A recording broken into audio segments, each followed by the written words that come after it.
On the drive back home to Portsmouth, New Hampshire after a trip to Montreal, Quebec, Betty and Barney Hill caught sight of a UFO. The object followed them down the highway for some time before swooping in over top of their car, producing some strange noises, and suddenly disappearing.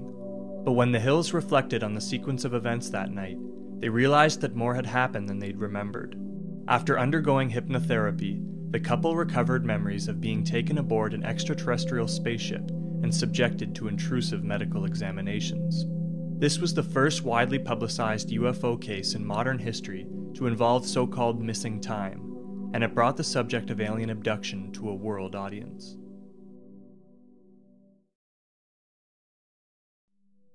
On the night of September 19, 1961, the Hills were driving southbound on US Route 3 when Betty, riding in the passenger seat, spotted a bright light moving erratically in the sky.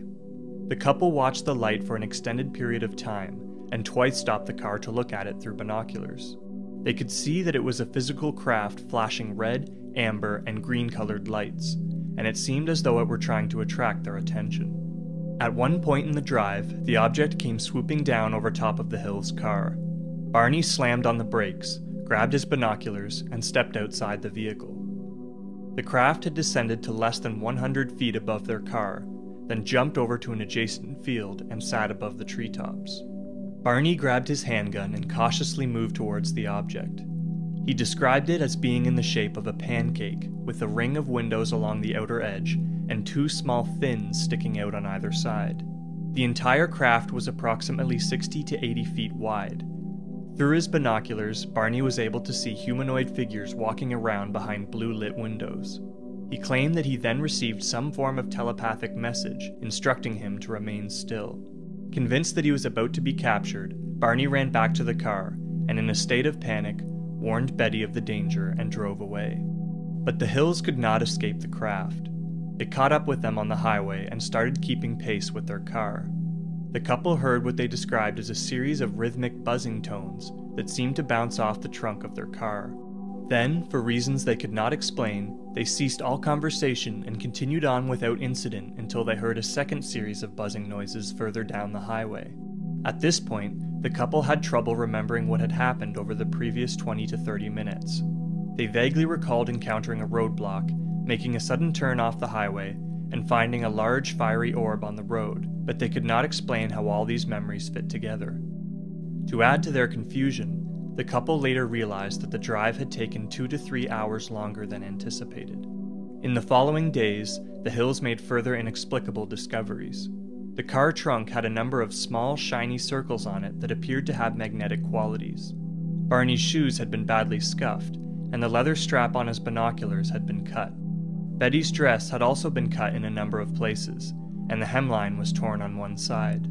Most unusual was the fact that Barney had found an unnaturally symmetrical ring of warts on his groin. Soon, Betty began having dreams of being taken aboard an extraterrestrial spacecraft, and though he had always tried to put the encounter behind him, Barney began suffering extreme anxiety over his ongoing amnesia.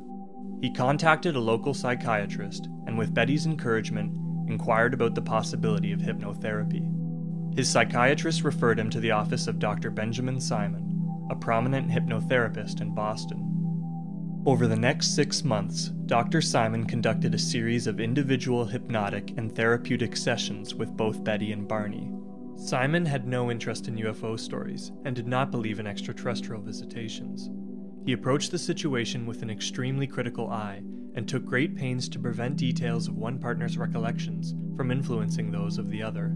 After every session, he induced amnesia once again so that the Hills could not discuss their new memories with one another outside the therapy sessions. Neither of them were allowed to listen to anything that they had said under hypnosis until all the sessions had been completed. In the end, however, the Hills' stories were nearly identical. Their new memories began immediately after the Hills had heard the first set of buzzing noises. Barney recalled feeling suddenly compelled to pull off the highway and drive into the woods. Once he'd driven off the highway, the car stalled, and 6 humanoid figures came to lead the Hills aboard a disc-shaped craft that rested nearby.